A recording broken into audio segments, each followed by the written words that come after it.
सम्झना ती केही अनुहार आज आए मलाई फेरि याद वर्षौं बित्यो भेटघाट छैन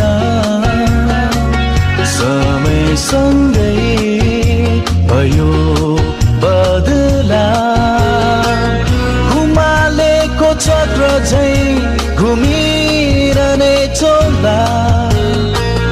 आँखैभर